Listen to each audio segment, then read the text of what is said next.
track the live chat on here. So let's see.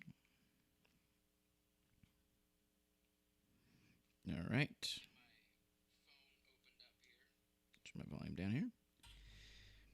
All right. Well, good evening to all you guys. Hopefully there'll be a few more folks coming. There's only about 4 of you guys right now, but you guys get in from the ground floor. So if you haven't already, you can head over to lifemissionchurch.com events, and you guys can get the PDF download there. I also included that in the email. So if you got it through the email, then you already got those notes sent out to you. If you didn't get it on the email, then you can go to the webpage, go to events, click on this event right here, and then you'll see the PDF there that you can download. I'm not going to be referring to it too much tonight, but it's definitely just there for your own personal study and kind of looking at things even as we go. I will refer to it a few different times though throughout tonight. So I'm particularly excited about tonight's live stream, just because in particular we've been getting into this part of the Gospel of John, and getting into Jerusalem period is an awesome thing. And even as I prepared this, I was just going through pictures and scriptures and all kinds of stuff, and reading up on things, and really just kind of getting lost in the emotion of it as well, and tearing up a lot while I was even preparing for this. So to go through this with you guys tonight is going to be a lot of fun. So do me a favor, though, and just to make sure that I'm online with you guys, if you're out there and you can jump in on the live chat, just let me know that you're here, that you can hear me. Hey, Chris, how's it going? Remember, there is a 30-second-ish delay on this, so I won't reply right away, and I'm going to try to keep up with anything that you guys have. If you have questions, anything that you need some clarity on, go ahead and just type it in there, make some comments. I'll try not to miss anything, but I'll probably miss something here and there.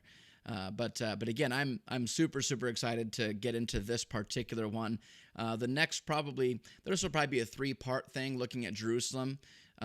Tonight we're just focusing in on the Temple Mount, and as we saw on Sunday, just some of the events that went on at the Temple Mount are just really amazing. And then now to see some of the stuff as it exists today, I think you guys are going to be really amazed at some of the stuff that is still around even today. So allow me to pray, and then we'll jump right into it.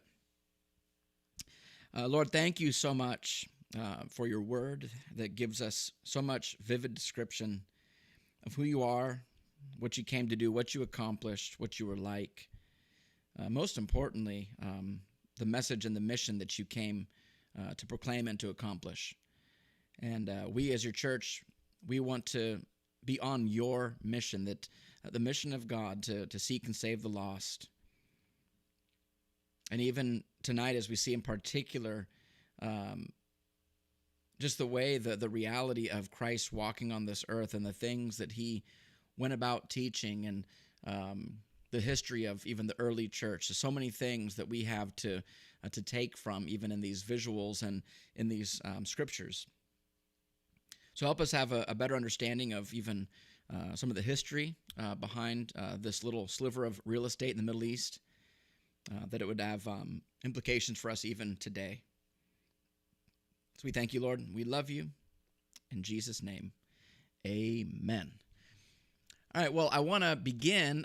This is the road sign that's right outside of Bethlehem that when we first saw that, we're like, this is crazy. This seems just like a dream, that there would be a road sign that says Bethlehem and Jerusalem.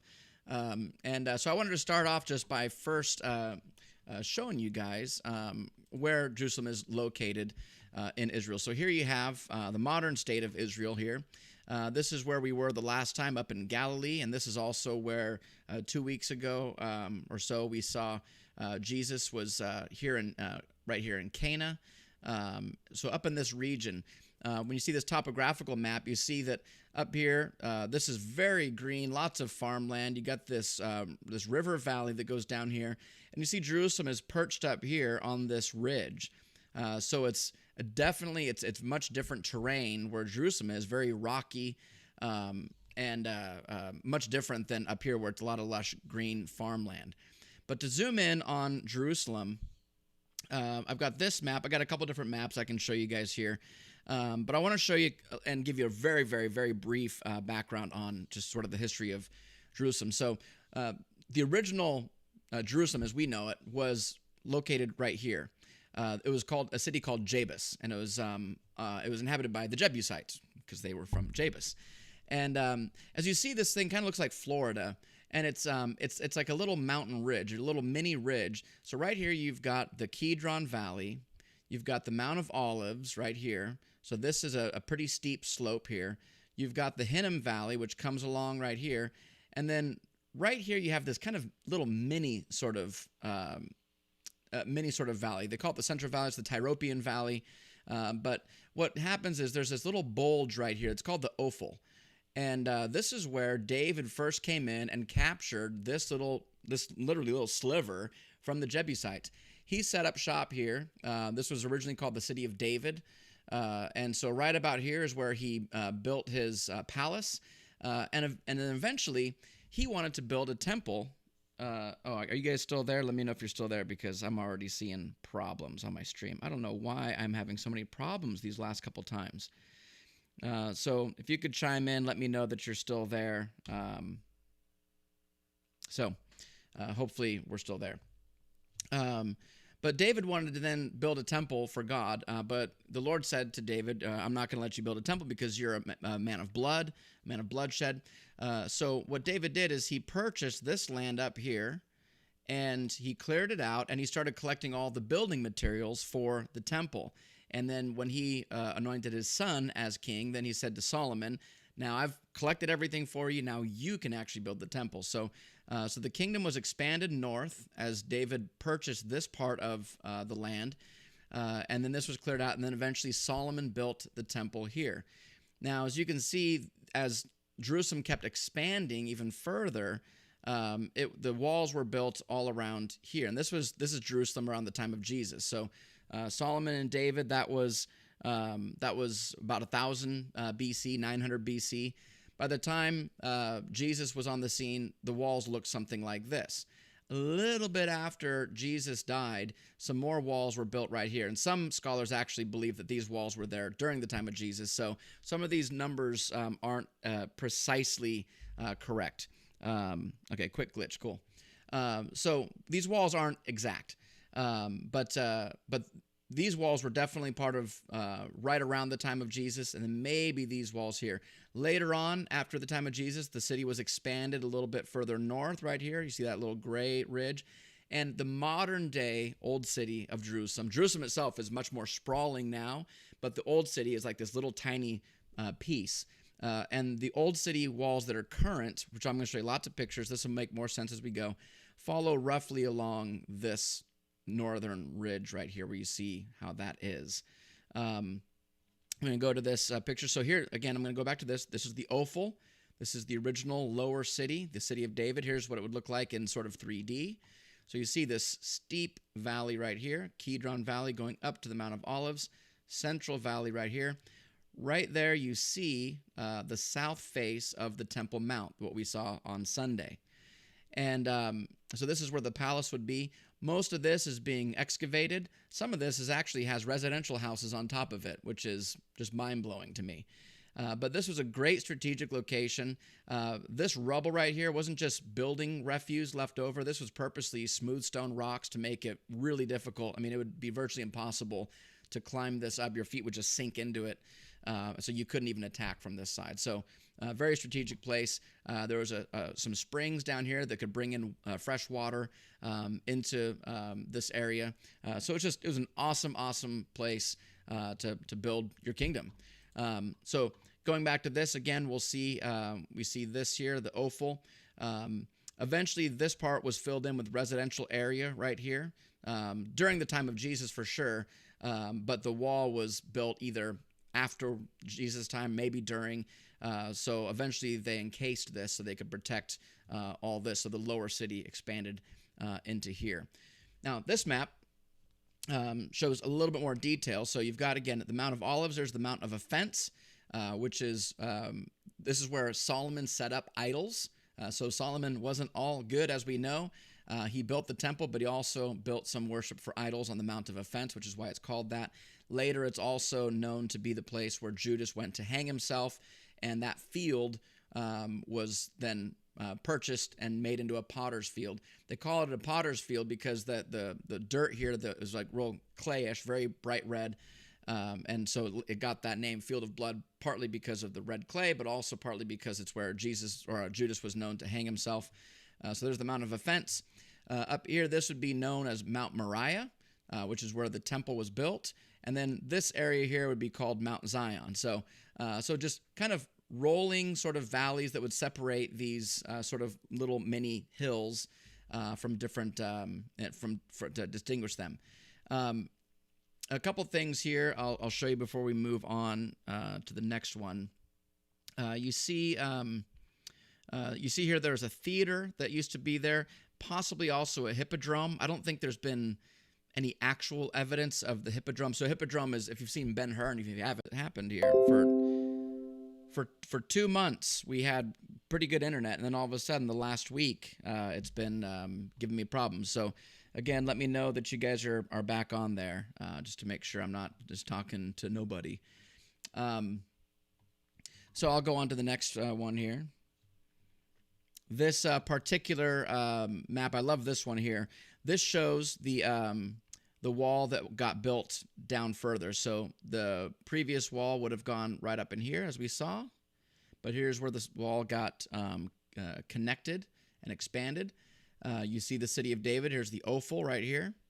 There's the Hippodrome, that you can kind of see that stadium. All right, I see that you guys are there still. Sorry about this. I don't know what the problem is. I show good internet everywhere, so I don't know what is the problem. And then up here you've got the Temple Mount. All right, so this is what David purchased and then what Solomon ended up building. That model right there isn't the one that Solomon built. I'll explain that in a little bit. But historian Josephus, he was a Jewish historian in the 1st century. He wrote a lot about some of the features that you would have seen in that 1st century, just a few years after Christ. So he describes this wall, which scholars now call Josephus's first north wall. But then Josephus said a little bit later there was a second north wall that was expanded, and then Josephus mentions a third north wall that really went out far. So just in Josephus's time, he talked about basically 2 expansions. Now, the modern day old city walls would start right about here and then cut across here and go to about right there. And then it would come down pretty close to along this wall here, and then cut across and then up to right there. So the modern day old city is a little bit smaller than what you see here, but nonetheless, it's still very much very, very similar. So we're going to look back at this map a few different times tonight. So here is what it looks like today. So right now you can see kind of that little ridge right there. There's the Ophel. This is looking from the east towards the west. So you can see it's this little valley. It's a small little valley, but just enough to make it kind of hop up a little bit. So you can see this is mostly residential right here, but lots of excavation going on here, tons of excavation going on here. Here you've got the Temple Mount, and you can see the modern day walls crawling along right there. So the previous walls would have gone down here, and they've uncovered some of that, but today's walls go here, they meet up here, and they go along right there. And here you've got the Mount of Olives, and you've got the Kidron Valley. All right, so one more thing. We'll move on to the next little topic here. I want to show you the modern day Old City and the various gates that you go in. Obviously, a big city like this with these big walls, you got to have some entry points. So you've got these various gates that are in existence today. These aren't all totally original, but they're mostly in a lot of the original locations of the gates. You've got Herod's Gate, Damascus Gate, which is the one that my family and I went through most of the time because we stayed right about here as far as walking distance, and we went into the Damascus Gate. The New Gate, then the Jaffa Gate is the kind of the main one today for commerce. You can actually drive your car into here. That's a big open gate. Then the Zion Gate. And then the Dung Gate is the one that used to go into the city of David. They call it the Dung Gate because it's where you take your trash. Down here was where they would call Gehenna. It was the town dump. So they called it the Dung Gate because it is literally where you'd take all your dung. And then we've got the Golden Gate or the Mercy Gate, which we're not going to talk about tonight, but it's very exciting. We're going to keep that for in a few weeks. But this is a very exciting gate for a number of reasons. And then the Lion's Gate, which is also known as St. Stephen's Gate because it's traditionally where they say that St. Stephen was stoned to death once he was preaching. So then moving on into the gates, I'm going to show you what the first real sight of the old city was for us as we did our first day. I think it was I can't remember if we went to Masada the first day or and then we went to Bethlehem the first day, Jericho, then we went to Masada the next day, then we went to Galilee, and then our last trip was to Jerusalem. And it's a lot how I'm even walking through these live streams. So we went at night. We were in walking distance, so we thought, well, let's just go get a sneak peek of Jerusalem. So we're walking along. Jerusalem's a big city, lots of noise, lots of traffic, lots of sirens, and I mean it's a big city. And then you turn a corner and you see this, and it's this massive wall with this massive gate. And I got to tell you guys, Disneyland has largely spoiled us or ruined us because you look at that and it looks fake, but it's not. That is, I mean, this is the gate of a ancient walled city. And to come upon this and see this was just breathtaking. I'm tearing up just talking about it because that's real. That's not just a facade. This isn't a theme park. This is a real ancient city with its gates to come into. And so walking into this for the first time, oh man, it was crazy. It was just so surreal. Now I'm going to show you a couple other gates before I take you inside. This is St. Stephen's Gate. This enters into the Muslim quarter. And in the Muslim quarter, there's lots of residential areas. You can see here, they warn you there's a lot of closed caption TV. There is video cameras, security cameras everywhere. Our guide, Wally, told us that it's the safest city on the planet because, first of all, every Israeli citizen, guys and girls at age 18, they have to go into the Israeli Defense Force and be trained for 2 years. So every Israeli you see is trained in the military. So you feel pretty safe as it is. But secondly, he said that, well, one thing about Jerusalem, the Old City in particular, is that it's holy ground for three major religions, for Christianity, for Muslims, and for Jews. So no one really wants to destroy these places because they're held as holy for all three spots. So you do see a lot of skirmishes down at the Gaza Strip going into Tel Aviv, but you don't really hear of much here because all three religions actually want to preserve it. But not that there's never been conflict. There actually been hand-to-hand combat on the Temple Mount back in 1967. So it's definitely possible. But nowadays there's so much closed caption cameras. Everywhere you stand in the Old City, you can see a camera. And so Wally said, if anything happens, your purse gets stolen or whatever, within 15 seconds, someone's there. So they are just monitoring this place all the time. So there's the warnings there. But going into St. Stephen's Gate here, this is the Jaffa Gate. So here's the road. So you would see cars going in and into the Old City from here. But this is the actual gate where you'd walk in. But then once you walked into the other side, you found yourself. Now, again, picture Jesus growing up in the north, the disciples, these fishermen, largely uneducated, kind of country folks coming down into Jerusalem. And when you walked through this gate, you just found yourself in just a world of commerce. All right, I hope you're back. Give me a little chime in to let me know. I can't believe this is happening so badly tonight. So we peeked into a few homes, but this is where people do their life. This is where they make money. This is their livelihood. You see, street cleaners. You see, you see everything that you'd see in a big city, just in very closed quarters. This is right here. This is the other side of the Damascus Gate. So you walk in and just, it's people selling everywhere, and selling all kinds of things. Not just tourist stuff, but daily living stuff, laundry detergent and Tupperware. I mean, it's it's where everything was or is for people who actually live here. You can live here, and it's completely self-contained. There's restaurants and delis and all kinds of stuff, and it's not all just for tourists. It was really, it felt like a very, very, very, very old and compact and kind of ancient New York City almost. Really the coolest city that I've ever visited in my life, because I love big cities, but also love culture, I love history. This just had everything. I mean, it was amazing to be in this place, and to see all the various types of life that were taking place. There's my mama, and it really was just overwhelming. The other thing too, like, so this is the Muslim district, but look, you see here some Christian artifacts. There's a tension. The video's frozen. Let me know if it gets back, and what you missed. There's a tension that you feel as you walk around, because largely in our country, you can't really walk around too much and know what people's religious beliefs are. But here, people wear it on their sleeve.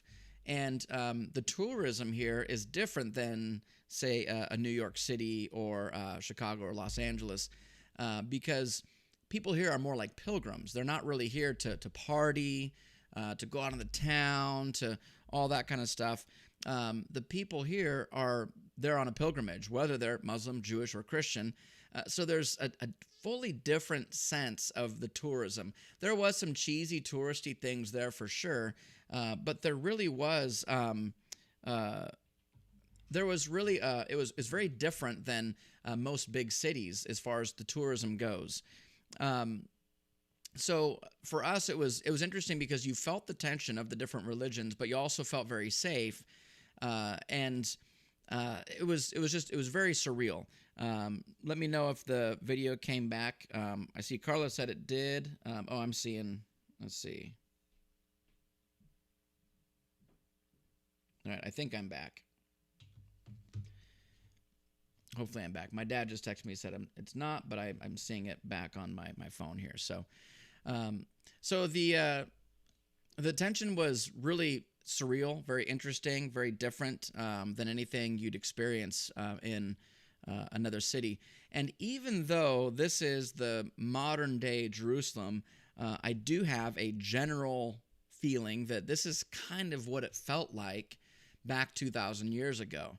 Obviously, a lot of these things wouldn't be there. You wouldn't see, electrical cables and stuff like that and whatever. But I have the feeling that the general vibe was relatively the same. And even as we went through at night too, there was just a really kind of cool old vibe about everything, very surreal. But again, you felt very safe, and it was just an awesome experience going throughout the whole place. So, all right, I'm seeing video on there, so I hope that you guys are still there. But I don't see anyone else that chimed in to say that you're back. Oh. All right, hold on a second, folks.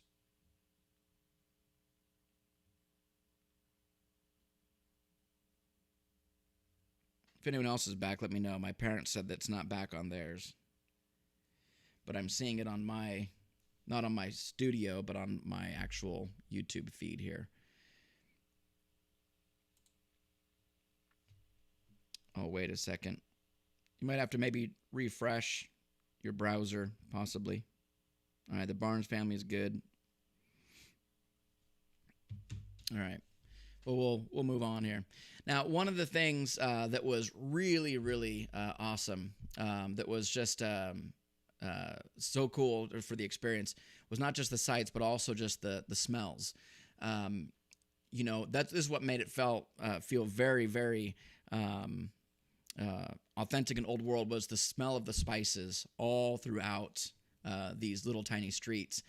You see all these spices being sold here. I mean, and when you read about that, even in the Word of God, about just the spices being sold and peddled, you really got that feeling everywhere you go. The smells would be a kind of a familiar smell, but they would also change as you would walk through the city. You'd see these different markets where they're selling meat, just on the side of the road like this, and fish. Here was some more.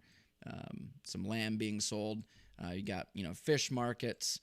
And, of course, the most important that you had was the candy market, which is very authentic. I think that's from the book of Second Opinions, I think, is where the candy markets are mentioned in Jerusalem. So there's my son. Candy makes mouths happy, as you can see by my son's goofy smile there. Yeah, so again, you had everything there. I'll show you a little clip here of the candy market and just kind of the hustle and bustle of candy store.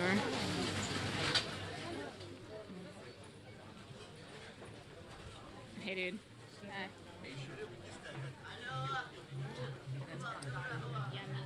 This is one of their highlights, obviously. Mike is gonna shop over here.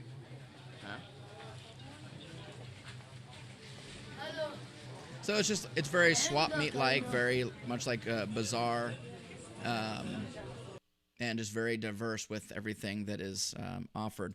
You had a lot of these types of things, just glassware souvenir type stuff as well. We got a few of these things, which are really cool art. And then this stuff is kind of the sort of the cheesy touristy stuff, but just kind of interesting. I mean, you've got these yarmulkes. You've got Dunkin' Donuts. You got Captain America, Grateful Dead, University of Miami. You got Harley Davidson, Red Hot Chili Peppers, even Philadelphia Eagles, Cookie Monster. You got BMW. You've got Star of David, which makes the most sense. You got an emoji. It was really strange to see this. They actually had a Los Angeles Dodgers one. I regret not buying it. I wish I would have bought it. But again, so you just see all kinds of things. And this isn't just for tourists either. I mean, the Jews that lived there actually had quite a diverse kind of collection of yarmulkes that they would wear around town. So here's one more video before we move on to the next little section here. This is just us walking around. Now I want you to focus here too. You see these people standing up on the walls? I'm going to be taking you up on the walls here in about a minute, so I just wanted you to notice that. This is us walking back out of the Damascus Gate. I think this was our last day there. Yeah, it was. This was our last view of the old city.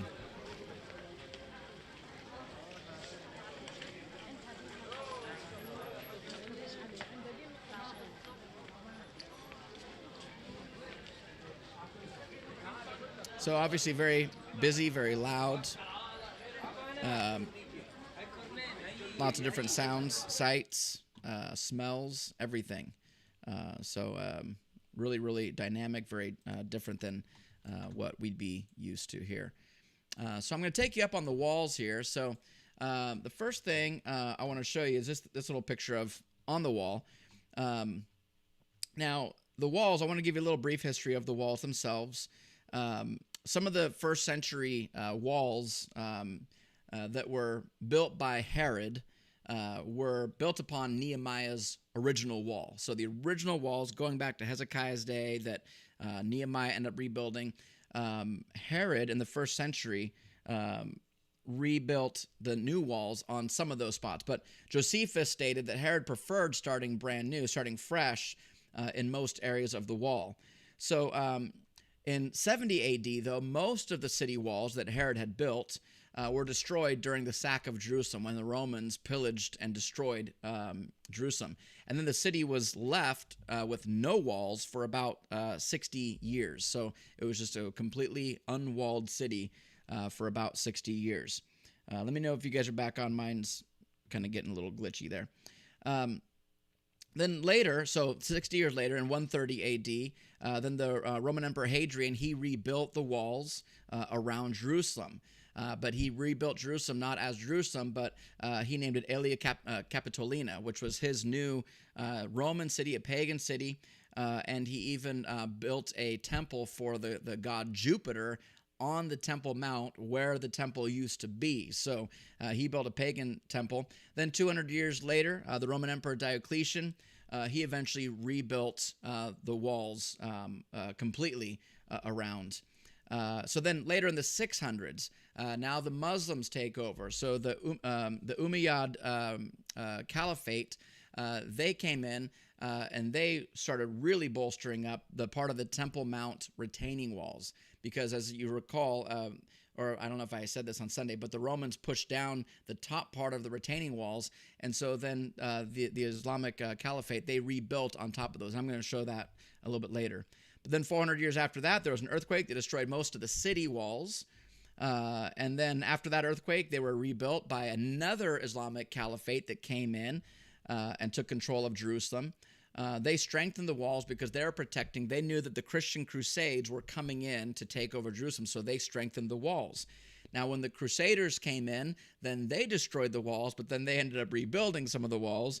But then Jerusalem, after the Crusades, was recaptured again by the Muslims, this time by Sultan Saladin of Egypt. And this was in 1187. And he ruled the region until the Ottoman Empire. The Ottoman Empire lasted for 400 years, another Muslim empire that controlled Israel and a big part of that part of the world.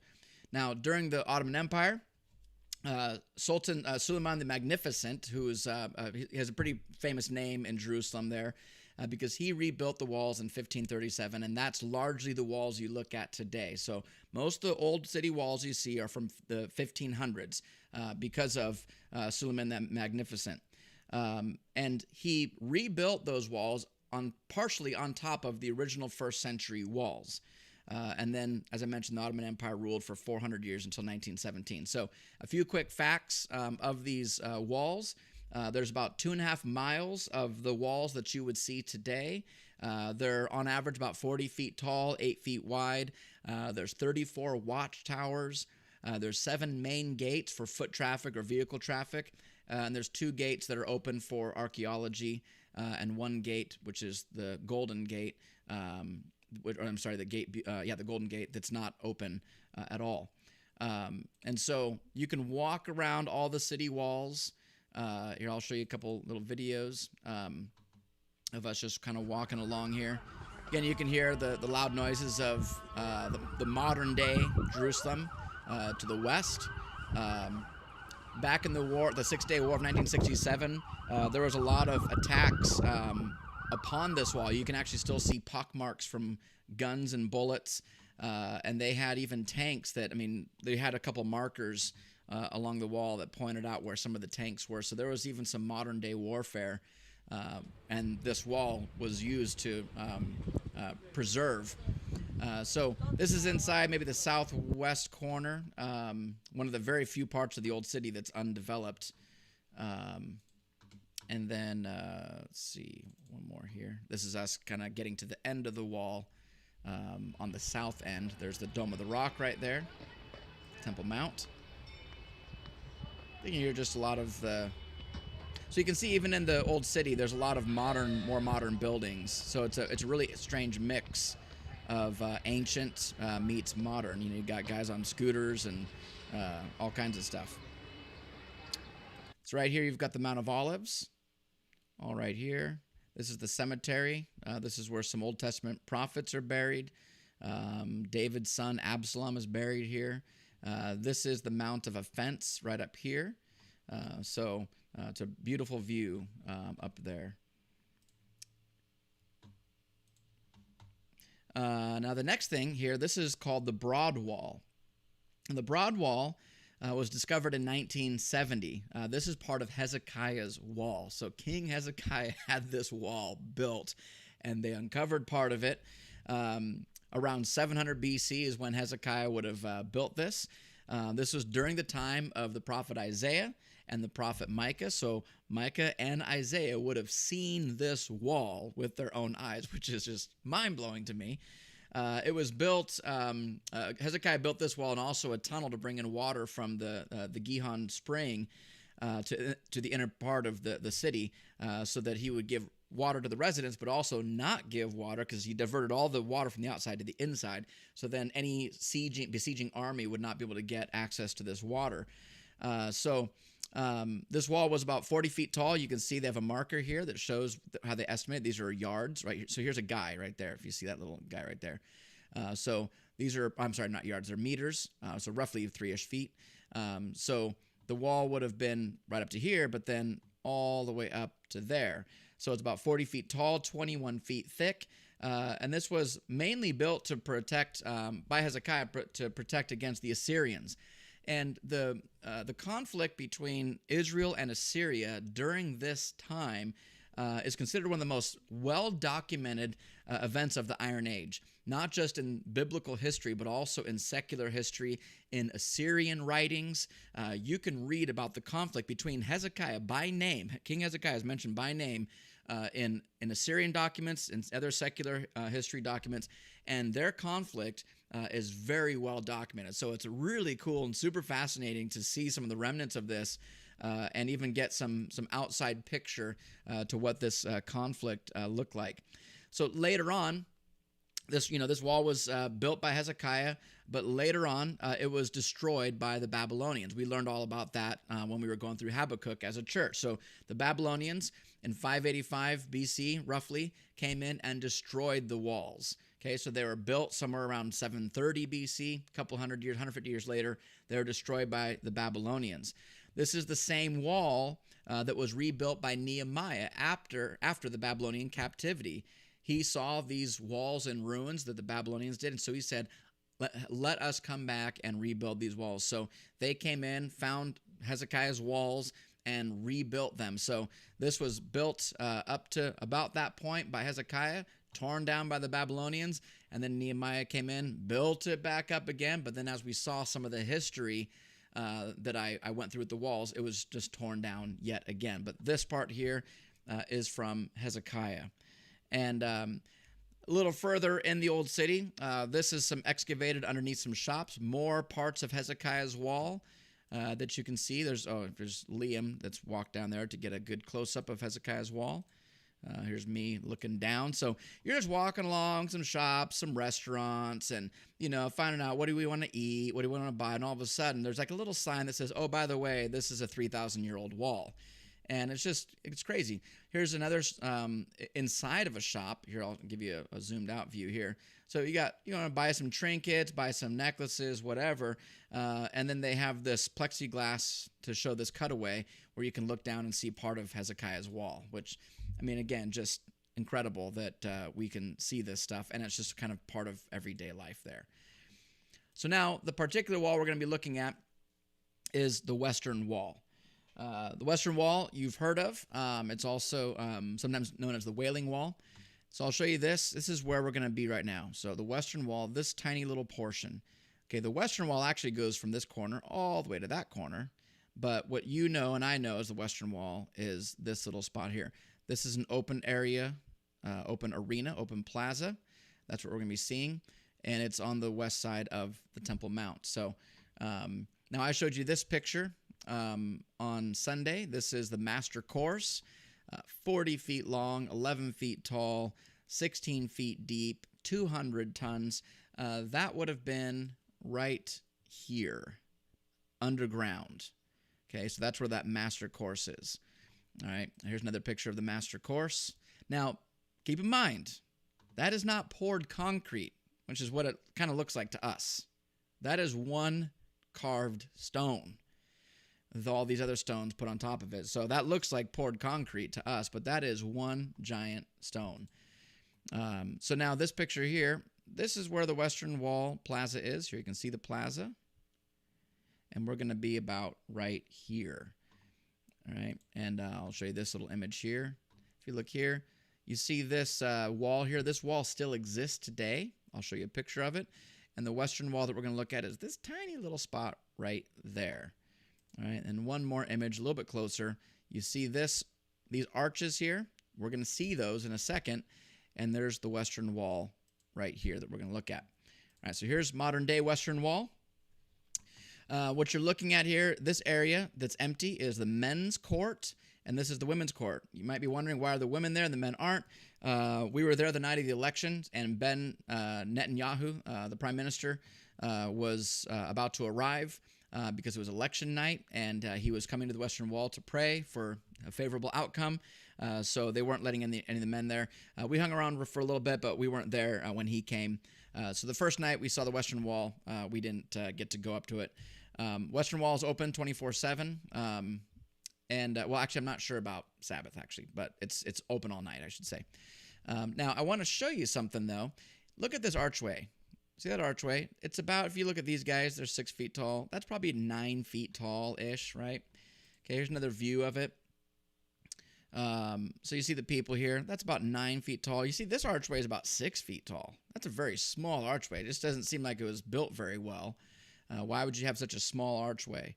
But I'm going to show you why. This whole plaza is about 20 feet above where the first century road would have been. Remember how I told you that that Jerusalem was demolished multiple times. So every time a new civilization or new people would come in, they'd backfill all the rubble and build up, build on top of the old rubble. So this is 20 feet above where Jesus would have walked. Okay, so I'll show you a little cross section here. Here's modern day platform. Okay, but you've got another 20 feet. So 20 feet down, here's where the first century level would be. Then another probably 30 feet down is all the subterranean stones that would be the foundation stones. So that master course would be down lower, beneath street level. Now, what you're looking at, though, today is not all original. So I want to show you this. The first 7 blocks here, the first 7 rows, are called the Herodian courses. It means Herod's. It means this is what Herod actually built. So if you look back at here, you got 1, 2, 3, 4, 5, 6, 7. This line and below is original from 2,000 years, over 2,000 years ago, about 2,030 years ago. So Herod built this and below. But then over the years, the walls were destroyed. They were pushed over. So then later, people would come in and they'd build upon the top of it and then on top. So let me show you a little graph here, or a little picture. So the first 7 rows are Herodian. They're called ashlar stones. And I'm going to show you how to spot an ashlar stone.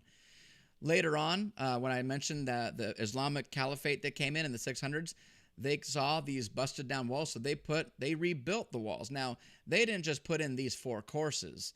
They went up really high. But then later, the Christian Crusaders came in and they knocked over their wall. And so now it was busted down to about here. Then later, the Ottoman Empire came in and they saw the busted up wall, so they put in so they just keep building, build, topple, build, topple, build, topple. So now you need to notice too that you see that if you're in the, let's see, go back to this. If you just go to the other side of this wall, this isn't level over here. This is a retaining wall. So you see that the Temple Mount surface where the temple was built is way up high.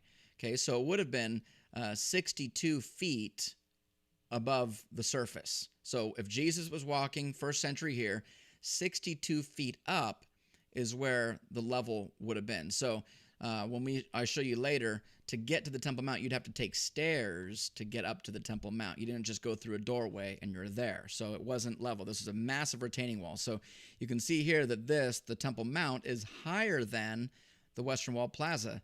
And then the Western Wall Plaza is higher than, by 20 feet, the original ground. Now, I'll show you this.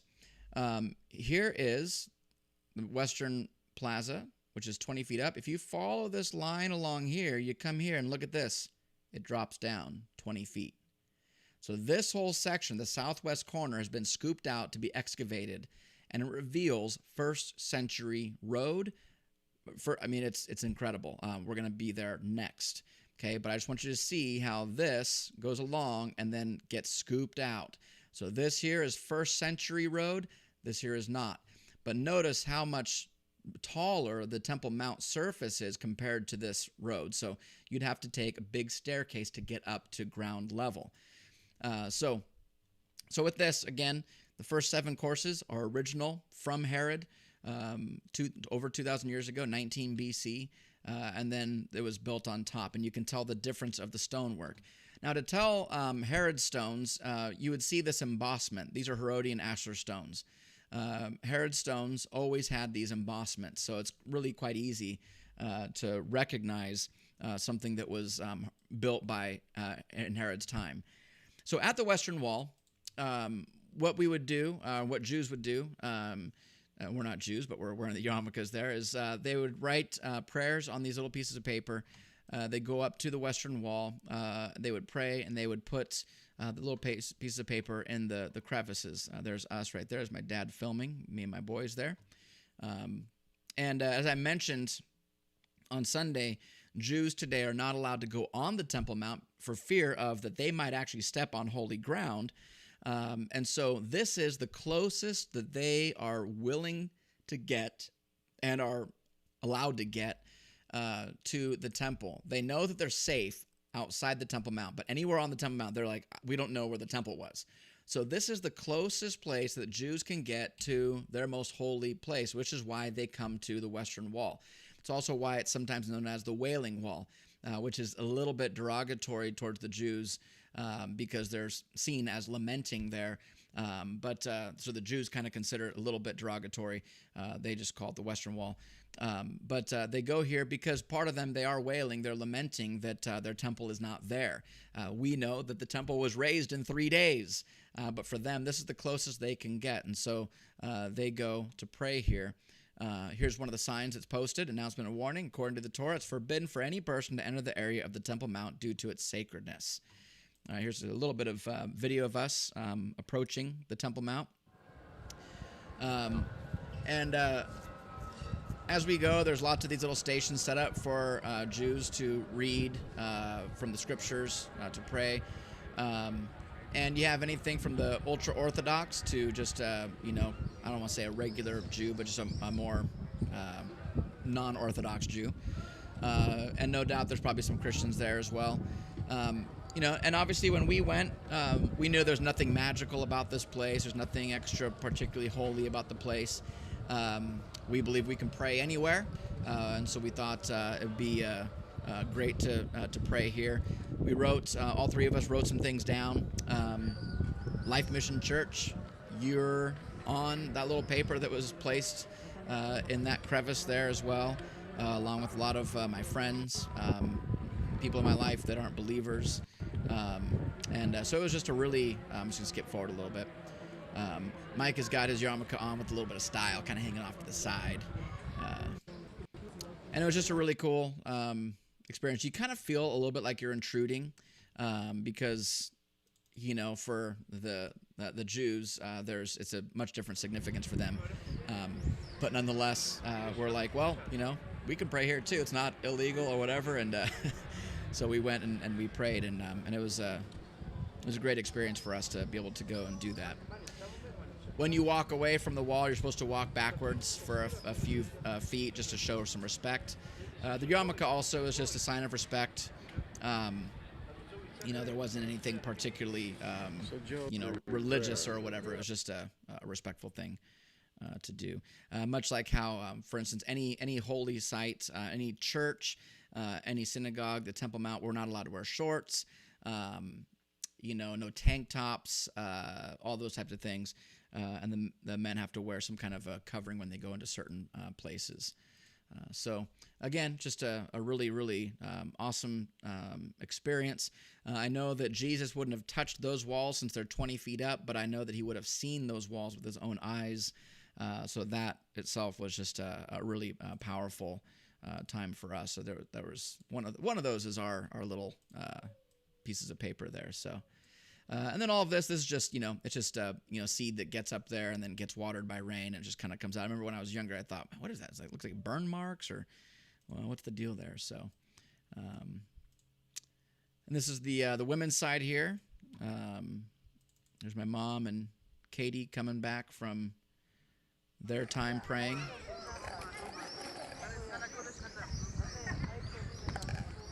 We got in a conversation with a Jew who was talking to us about being Christians, and it was really interesting. We chatted for just a few minutes, and He just kind of scoffed at the idea, but it was a cordial conversation. But nonetheless, it was also sad too.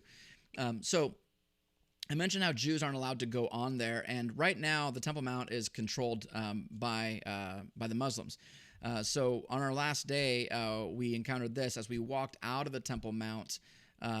We saw this group of Jewish boys, Jewish men, that were singing Jewish songs of praise, and really, they're kind of, trying to initiate a little problem. Going right through there, that's onto the Temple Mount. So these guys are out singing. It was quite beautiful, actually, to hear them sing. You got the police, Israeli police, that protect their freedom to sing where they want, but nonetheless, they're trying to annoy the Muslims. So, again, lots of tension that you feel in various places, but also you do feel quite safe as well. So, all right, so now we're going to be going into the Davidson Center, which is this southwest corner here, which was just an incredible highlight for us. This was a very special place. So here we are at the Western Wall. This down here is where we're going to be. This is the part that's been excavated. I'll show you an aerial shot. You can see that all this is dug out. So all this is dug out to first century. And it was breathtaking. Here's a, back to this one here. You'll kind of see we were right here. We're going to be going along here and going along the south face here. Okay, here's a close-up. There's those arches again. We're going to be coming underneath. See this big arch here? This is called Robinson's Arch, named after the archaeologist that discovered it. This is called Wilson's Arch now. And then you see this, there's just a ramp that would go into, you can see the light for the doorways. And there is still, so when we left the Temple Mount on our last day, we came out this gate, which is crazy. But we came out this gate here. So those guys that were dancing, they were dancing right there. All right, just to give you an idea of where this happened, those guys were dancing right there. And I literally mean right there, because that arch is still there. And it's been built up and around. There's lots of residential area right here. This is open air, but residential area here. But you walk out on ground level to right here onto this place. And so those guys were dancing right there, which is just crazy, right? Now, this arch, Robinson's Arch, so you see, I told you that you have to climb a set of stairs to get up to the level. So this arch is called Robinson's Arch, and you come along here to the south, you got the southern steps, and these are the Hulda gates. There's a double gates here, and there's triple gates over here, which you can't, it's not in that picture. There's another view of Robinson's Arch. All right, this is just some kind of a rendering. Looks like a digital or a painting of some sort. So this is what Robinson's Arch would have looked like. Now, Herod built all this because Herod loved to build, and he wanted to make his name great, and he accomplished. We know Herod's name now because of all the stuff he built. Here's another view of Robinson's Arch, what it would have looked like, and here's one more. Now look down, there's Wilson's Arch again, okay? So there's Wilson's Arch. Let's go back to this one. You see Wilson's Arch again. And here we go, another one, Wilson's Arch right here. So when we came out right here. That's where those guys were dancing. Let's see. Now I'll show you then. Okay, so if we're looking, there's Wilson's Arch. We'll go back to this picture. Wilson's Arch. Here's Robinson's Arch. Robinson's Arch. Wilson's Arch. Now I want to show you where Robinson's Arch used to be. And it is right here. See what I'm pointing at it right now, actually, so that's really convenient. Right there is where Robinson's Arch used to be. It's not there any longer, but that is where the platform would have connected. All right, so if I go back to this picture here, that's what so I'm standing right here, and I'm pointing up right there, right? So see the southwest corner. You see the southwest corner. That's where I'm at, pointing up at Robinson's Arch. What's left of it.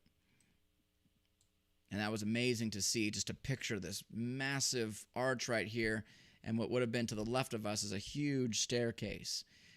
Now, this was incredible. I want to show you this. Look at this thing right here, okay? This big stone. This is called the trumpeting stone. All right, now the trumpeting stone was this was an unbelievable find that these first excavators found. The trumpeting stone was a place on one of the pinnacles of the temple. Okay, look at the other side of this trumpeting stone. On this other side, you've got a Hebrew inscription. All right, so that is a 2,000-year-old inscription that they uncovered. Now, notice that the other side of this, there's this notch. Okay, look how nicely carved that is. All right, and you see how it's got this bull nose on the top. So this is a carved piece. All right, there's another carved piece over there, but I want to show you what this would have been. This is the trumpeting stone. All right, on the southwest corner, one of the priests would stand in this little notch, and you see the inscription there, and he would blow a shofar horn, a ram's horn, to call people to come and worship. All right, and so this little inscription here, it's mostly intact. There's a couple words missing, but it says to the trumpeting place to declare the Sabbath. So that's where the priest would stand to blow the shofar horn and call people to worship.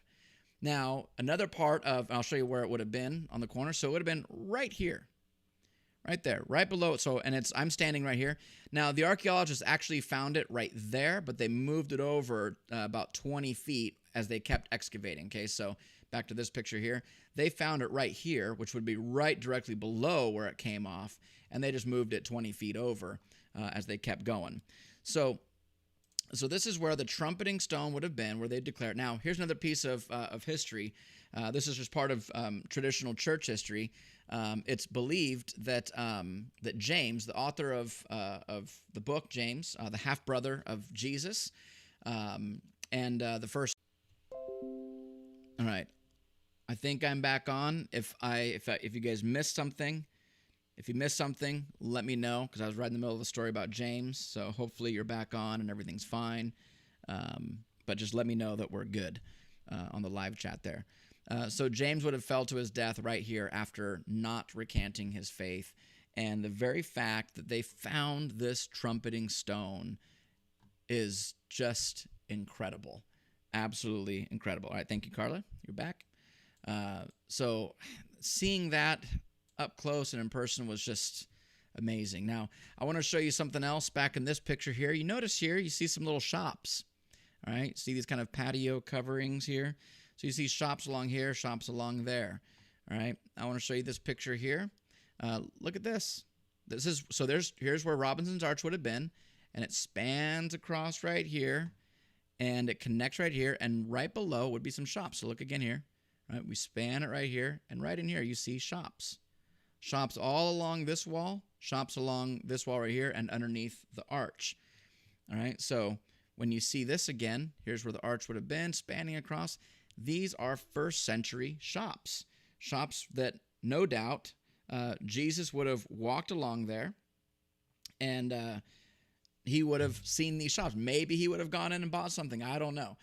But there were shops here, there were shops here, and these are the remains of these first century shops. That who knows what they sold in these particular places, but they're shops that Jesus would have seen. All this pavement is first century pavement, these paving stones. You see there's a little curb here, there's a little curb right there, and then here would have been more shops against this wall. Now, the reason why these ones are still standing and these ones are not is because, as I told you, the Romans came in and they toppled over. So let me look at this picture again. The Romans came in on the surface up here and pushed over all the walls that were above the surface. They couldn't push these over because they're against earth, but they pushed all these ones. Now, the original Herodian walls went way higher than this. Okay, they went up about 130 feet. All right, so this is only about 62 feet. These would have gone up another probably 60 feet higher than this even. They were massive. So the Romans pushed down from the inside, pushed down all these, and they came crashing down all the way down to street level right here, and they would have landed on all of these shops. That's why these shops are destroyed. That's why these ones are not.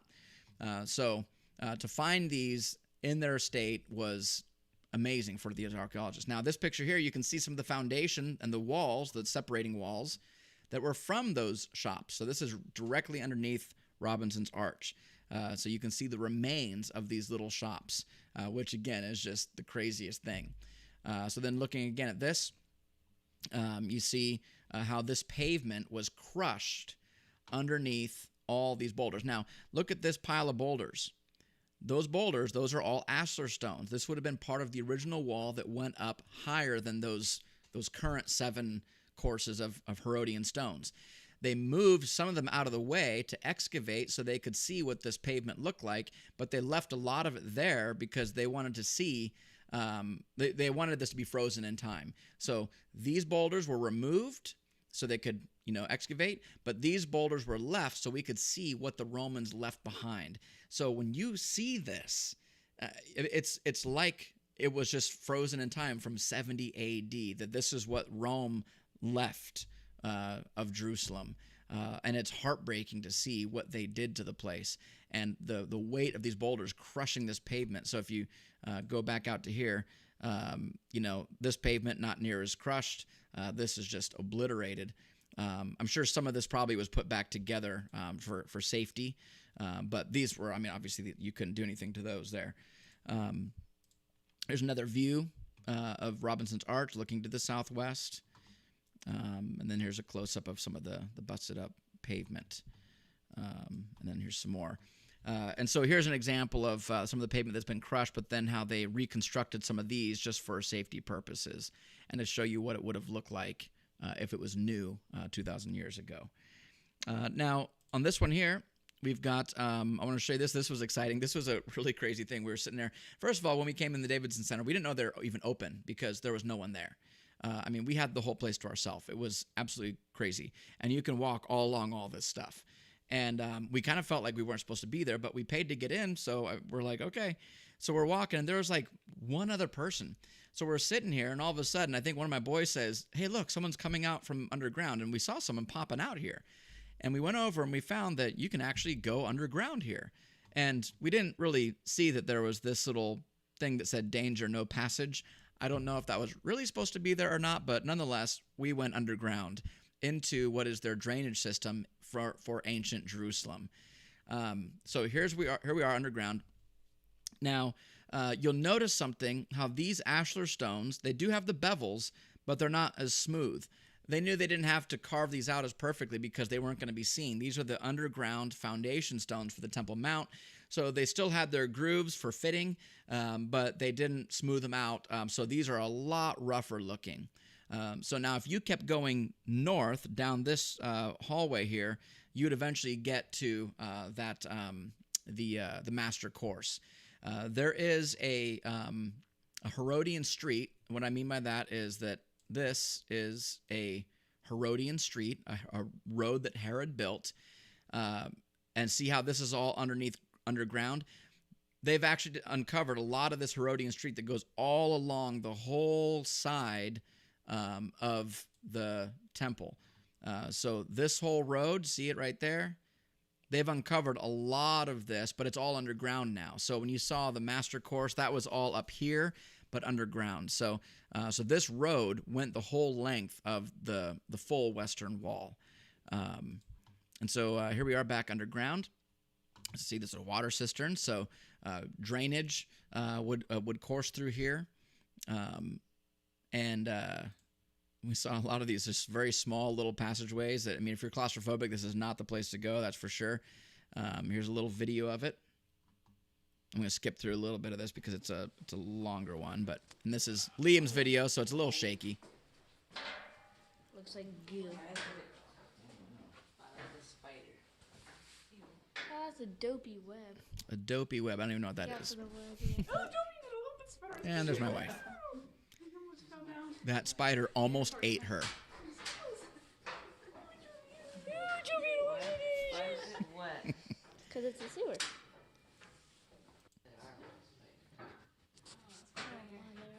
So, we really didn't know if we were even supposed to be down here. Yeah. But there was a few signs, so we're like, well, it looks like tourists are allowed to be down here, but we didn't see a single person.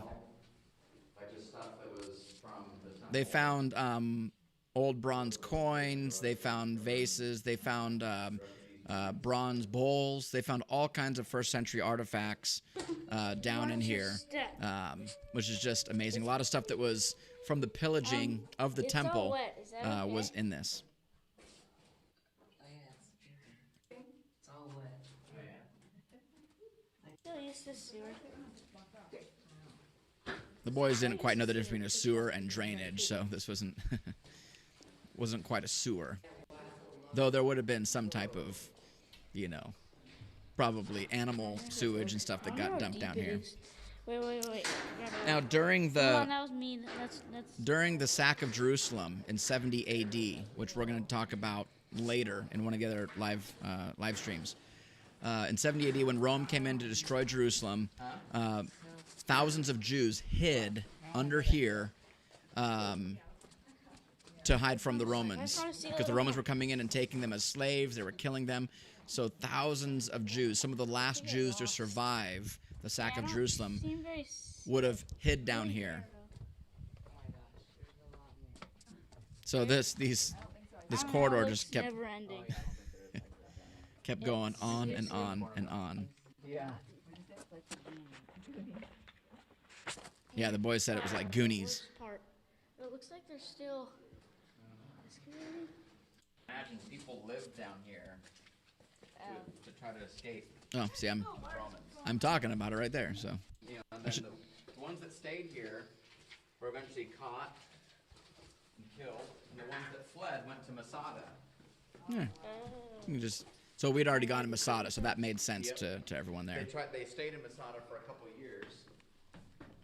I don't want to spoil it, so we'll skip past my teaching moment there. And here we are, coming back up onto first century pavement. There's the shops. That turnstile is not original. Sketchy. Apparently sketchy as well. Here's one more. This is my video, so it's a little bit not as shaky. Simultaneous as Liam's video, just from a different angle. Oh my gosh, there's a lot more. It's like never ending. Oh my gosh, that's crazy. If we had the time, I would have loved to keep going and see how far that goes. No, that's good. Everyone's like, let's turn back. And because there was no one around, you kind of felt like, is this safe to be here? We didn't really know. And but I'm glad we went down. I love this photo of us just all crouched in this tiny little hallway. So this Davidson Center was just, it was amazing. I mean, it was such an awesome highlight because you walked among first century ruins and in places where Jesus clearly would have walked himself. Now, right to the left here, there was a bunch of these excavated mikvahs. Mikvahs were the purification pools. So, you know, we saw the purification bowls that were at Cana. That was mostly probably for foot washing, hand washing, and also utensil washing. But when you went to temple, you had to actually wash your whole body to purify yourself before going up. Now, there was about 30 or 40, I think, mikvahs that were found some around the Temple Mount area, and this is one of them. So Jesus would have gone into the mikvahs whenever he went to temple, and so it's possible that he might have even walked down here. Here's so you have down and you've got up. Here's the boys washing themselves, clearly getting all their sin out, and then just a little family photo. But you can see that there's the little walk down baths. You get yourself outwardly purified, symbolically purified before you'd go into the temple. Now, looking back at this, so here again, Robinson's Arch. Here's where we went underground, right there, and then those mikvahs would have been here. There'd be more mikvahs over here and a lot more over here. Now, what we're going to be doing is we're going to be walking around this corner, and we're going to go to the southern steps. This again was one of our highlights. This was amazing. So here's what it looks like today. Walk around the corner, go to the southern steps. See, there's hundreds of people. This is probably a Sunday or it's just a large tour group.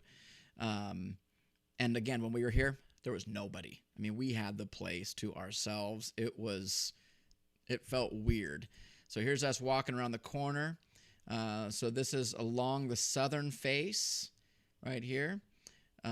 This is the Al-Aqsa Mosque now, because as I mentioned, it's operated now. The Temple Mount's operated by the Muslims. Here's the view you'd get from the south. So beyond this hill here would be Bethlehem. This is the Mount of Offense right here. So you've got the valley that goes out to there. So just a really beautiful view. And here is the southern steps. Now, I just want you to get a picture here because these steps are original from 2,000 years ago. Everyone would have walked along these steps, from Peter to Paul to Caiaphas and Annas and Jesus and Mary and Joseph. Anyone who was born in that first century who was a Jew would have walked on these steps. Some of these steps are carved right out of the bedrock, and some of them are pieces of stone that were carved and laid down when it wasn't quite level.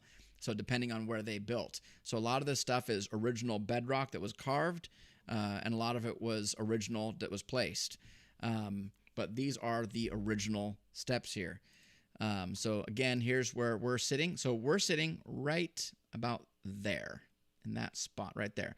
And I know that because of these two doors here and also this right here. All right, I'm going to back out here. I want you to notice something. This here is the edge of what's called the double gate. Now, later on, the Crusaders built this little just expansion that just went straight into the double gate. But let's look back again, okay? There's part of the double gate. So the double gate, there's two gates. Over here, there would be the triple gate, which I don't have a picture handy, I don't think. But double gate, triple gate. So that building you just saw goes right up to there and then comes out. Why they did that, I don't know. I know it was already walled in by the time the Crusaders got there. But if you can see here, see the archway, that is original Herodian archway. This is the exact gate that everyone would have gone into in order to go to the temple, either the double gate or the triple gate. There's a Roman inscription above it that is still visible from 2,000 years ago. And this lintel here is Herodian.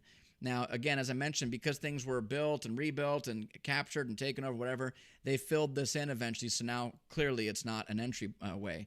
But this is a Herodian entrance, and it is called the double gate. They're called the Hulda gates.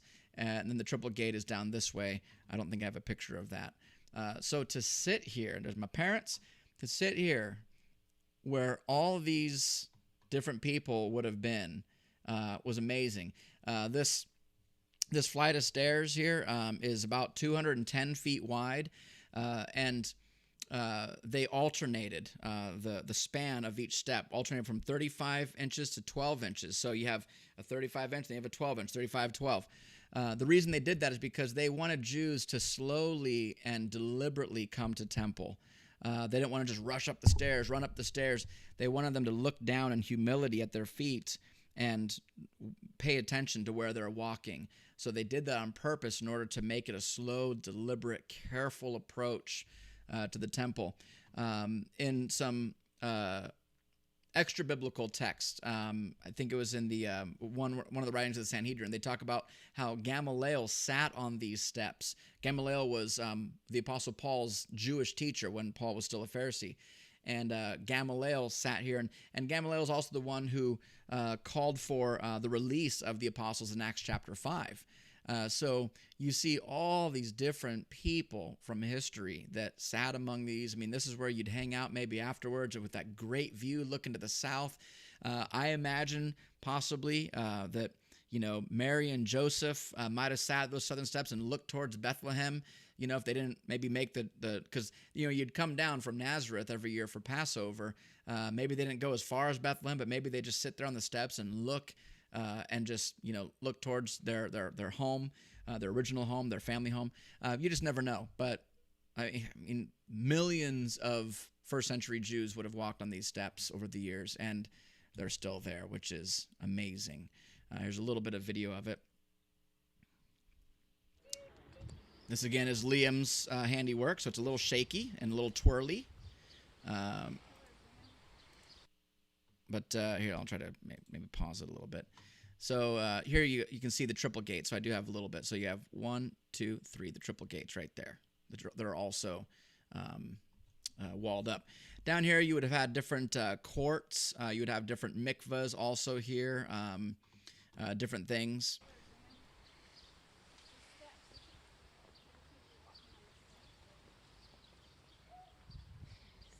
you can kind of tell some of the alternating distances of the span. There's the Herodian lintel of the double gate.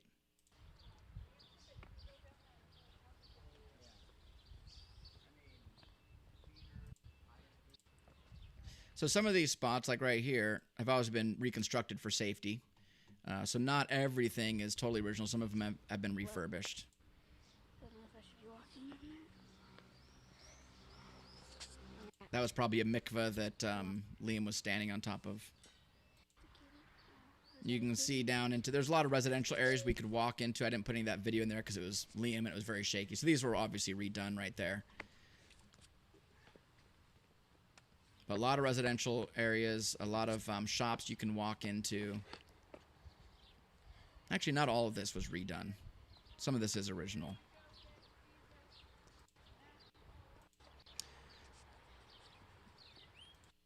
And then here again, there's the Mount of Olives, Mount of Offense over here. I apologize for my son's shaky camera work. And then again, looking south towards Bethlehem. So really just an incredible, incredible, peaceful place, other than the buses going by. But just a really, really cool experience for us to be on these southern steps. One of those sort of like special, didn't really expect it to captivate you the way that it did. So then lastly, our last little spot on our little tour for tonight, and it looks like we'll end pretty much on time. We're going to go on to the actual Temple Mount. So again, if we were sitting right here as we would have gone into the double gate there. Again, here's what it looks like. So we were sitting right here. There's where the double gate was, and you would come in up a staircase. Right now, if the staircase was still there, you'd pop into the mosque. But there used to be a little entrance. Now, I mentioned this on Sunday, and I'll show you. If you look here, you see this is a big rectangular area. But the original that Hezekiah built was a square. It was 500 cubits square. And it was built on top of this little spot here. This is Mount Moriah. And so eventually, though, Herod wanted to show off, and he wanted to build a more magnificent Temple Mount. So he expanded out here further and reconstructed the temple to be more glorious. So you see this little square spot. Well, eventually, here's the original square spot. And then Herod built all of this. So that's why it's a big retaining wall, because you see how this slopes. He had to backfill all of that. All right. So this square is the original that Hezekiah had built, or the original location. And then it was expanded. So again, here's the picture I used on Sunday. This green and blue area is the location of Hezekiah's original, but then Herod expanded all of this to make it just absolutely glorious. Here's another, this is a model. This is an actual real-life model. You can see the fence where people would stand, so you can see kind of how big it was. So these are the exits that you would come out of. So here's the southern steps. We would have walked through the double gates, up a staircase, and we would pop out right here if they were still there. Triple gates, you'd go in a staircase, and the staircase, a lot of the area has been excavated, and they said it's beautiful. I couldn't find any photos of it, but it was quite a grand staircase to go into here from the southern steps, up the staircase, and then into the temple area with this sight to behold. And this is where Jesus, it's kind of like stadiums, right? Where you pop out of the stairs and you see the baseball field for the first time. It's just an awesome sight. Jews that would be visiting would pop out of here and just behold this sight, and it was just breathtaking for them. Now, here's what it looks like today. This is where we came in. This is a view from right about here. We came in right there, so you can see these trees there, right? So we're right there. And so this is all level from the first century. Some of the pavement's original, some of it's obviously been renovated. The buildings, none of these buildings are 2,000 years old. As we know from the story on Sunday, Jesus had all these buildings torn down, and obviously these are all mosques that were added a few hundred years later in the 600s. So a lot of these paving stones would be original. I don't know exactly which ones, but a lot of these ones that are from the outer areas would have been untouched. So again, this is now we're at the very edge, so this wouldn't have been most likely not part of the actual temple. So this would have been more of the common area that people would have walked along and maybe sold things along, things like that. Yeah, so this is the western wall. We exited right here, so right outside here is where those guys were dancing and singing. So a lot of these arches were just built later by the Muslims as they came in. Beautiful architecture and quite old as well, but not original. But it's a massive space, 20 football fields. And then now we have this, which is called the Dome of the Rock. The Dome of the Rock is where most people believe that the temple was originally. However, again, we don't know exactly where the temple was. It's just kind of a guess. But the Dome of the Rock is built on the very top of Mount Moriah. Mount Moriah is not only where the temple was originally, but it's also where Abraham almost sacrificed Isaac, which is why this is considered a holy site for both the Jews, the Christians, and the Muslims, because this is where Abraham almost sacrificed Isaac. At the top of this. And this is the site that David purchased for his son Solomon to build the original temple. So this is the most sought after land in the world. It's considered the third holiest site in Islam. It's the first holiest site in Judaism. It's also where the Muslims say, and the Quran says, that Muhammad took his night journey from Mecca and landed miraculously right here on Mount Moriah. And then from this place, it said that Muhammad went up to heaven, had a discussion with Jesus and with Moses, and bartered with Moses to cut down the daily prayers from 50 to 5, which is why they pray 5 times a day, because of, all that stuff.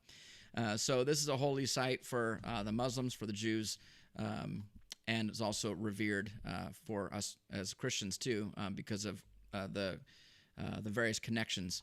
Now I'll show you what's inside. Now this was built. The original was built in around the 600s, but I think it was an earthquake. That destroyed it, or maybe it just collapsed over time. So this one's from about 1,000 or about 1,200 AD, something like that. It's been renovated a lot. The gold was only added, I think, in the 50s or 60s, and so the gold is relatively new. But on the inside, only Muslims are on the inside. This is not my photograph.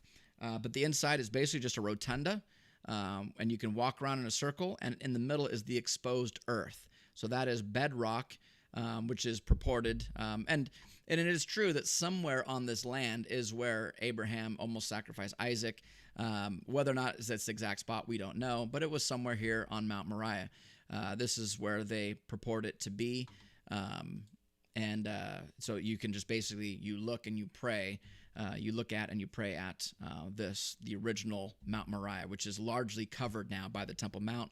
This is one of the rare places where it's exposed. And so we got a little photograph as a family. Despite it being a Muslim monument, still it is a beautiful building, beautiful architecture.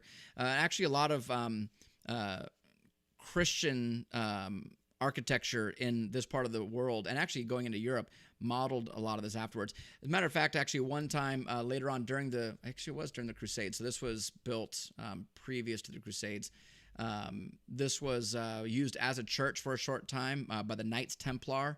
That was a Catholic group that came in with the Crusades that took over Jerusalem from the Muslims, turned this into a church, turned the other mosque that's on the Temple Mount into a church. So most of these buildings have just turned over hands multiple times. Jews, Christians, and Muslims all owned the same real estate and just kind of played musical chairs throughout history. So it's interesting, it's frustrating, it's confusing, but it's history. Lastly, we ended our journey. This was our last day in Israel, and it was so fitting because the last real view we had of Israel was from the Temple Mount, looking to the east towards the Mount of Olives. I get choked up just thinking about it. This is us. So if we're basically standing right here. So these people here that are taking their picture, they're looking towards this view. All right, and when you look straight east, you see the Mount of Olives, and it's awesome. It is awesome. This is so awesome for so many reasons. I mean, you know the obvious reasons of just all the things that took place on the Mount of Olives.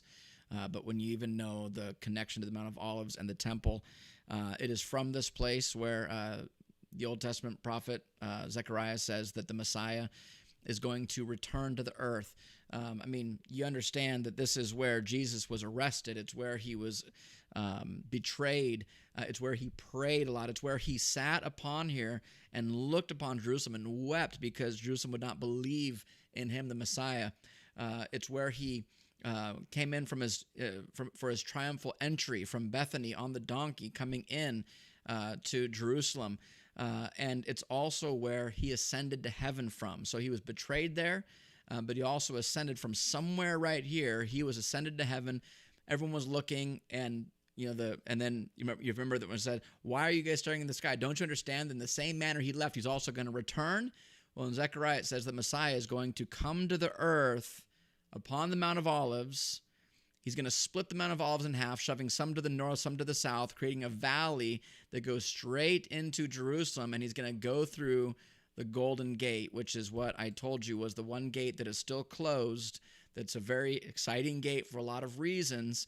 The Muslims have walled it up because they know that the Jewish Old Testament says the Messiah is going to come through that gate, so the Muslims closed it up to prevent the Messiah from coming in. And, of course, the Jews are waiting for the first arrival of the Messiah. They missed the actual first arrival. But Zechariah says that, and even in the New Testament where it says that, don't you know that just as Jesus ascended in that manner, he's going to return in that manner upon the Mount of Olives. And so when we stood upon the Mount of Olives, we're sitting there going, this is where he's going to return to the earth. This is also why there's a big, massive Jewish cemetery there, because those Jews believe that they would be part of the first in line for the resurrection of the dead, because they believe the Messiah is going to come down upon the Mount of Olives, take all these folks, you can't see the cemetery because these trees, out of their graves, and that they would get to march with their Messiah into his holy city. So our last view on our trip was from this place that is currently being occupied by the Muslims. But we know that as we look upon the Mount of Olives, we know that the Lord's going to come back and he's going to establish his kingdom forever and ever. And so our last picture for tonight is my family giving God thanks that we got this awesome trip and we got to stand and cast our eyes upon the Mount of Olives one more time before leaving Jerusalem and leaving Israel. So it was incredible. The next time, my family's going out of town next week for my grandma's memorial in Sioux City, so we'll be gone for a little bit. So the next time we do this, we're going to be looking at the Mount of Olives, but we're going to have to wait probably about 3 weeks to do this, unfortunately. As we go through the photos of the Mount of Olives, I think you're just going to be, just astounded. And just to see all this stuff come to life and be interconnected it's amazing. So that is all for tonight. We ended pretty much on time. So good on Pastor Joby for doing that. And I'd just recommend you guys too, just reading through your notes, just some of the scriptures that talk about some of the things that happened on the on the Temple Mount. This is where Jesus observed the widow giving her widow's mite. It's where Jesus or Mary and Joseph would have brought him to dedicate him as a baby. That actually the widow's mite would have taken place right about where we're standing, because this would have been the court of the women. If I go back to this diagram here, we're standing about right here. And this would have been the court of the women, which is where the widow's mite would have taken place. This is where Mary and Joseph would have dedicated Jesus as a baby. Lots of things would have happened here. A lot of different teachings here. There's so many. There's a lot of the scriptures that are in your PDF notes. You can read about some of the things that took place in this spot, and you can look back at some of these pictures. But Jesus taught every day in the temple when he was in Jerusalem. So he was always somewhere on these grounds, somewhere on these grounds. He was teaching in various ways to various people, various different teachings. And part of me wonders if he looked out at that Mount of Olives and just looked forward to the day that he ascends from there and also returns to there. So it was pretty amazing. So anyway, that is it for tonight. Hope you guys enjoyed this despite the little glitches here and there. If you missed anything, if you're confused by something, just shoot me an email. If you need some clarity on something, want some more information on something, I'd love to give you guys any information that you're interested in. So God bless you guys, and thank you for watching, and look forward to the next time. So let me pray and thank the Lord for tonight. Lord, we thank you again that you sent your Son, and he was a man of his word. He cast down every stone of all the buildings on the Temple Mount. But we're also thankful that you spared a lot. We know that we don't need pictures of buildings and things for faith. We have your word. That's all we need to believe in your Son, to believe who he is, who he says he is, what he spoke. But it's also really nice and really cool and really amazing to see a lot of the things that you allowed to be left behind for us to behold. Even as he said, if we wouldn't praise, then the rocks would cry out. And if these walls, these stones, these first century roads could speak and tell stories, I'd love to hear the stories they could tell us of the things they saw. So in a very real way, these were like witnesses to Jesus. So we're grateful that we can still cast our eyes upon some of these things, whether natural, like the Mount of Olives, or man-made, like Herod's Temple or the Temple Mount. We're grateful for it. So thank you, Lord, for giving us this evening together. We love you. We thank you in Jesus' name. Amen.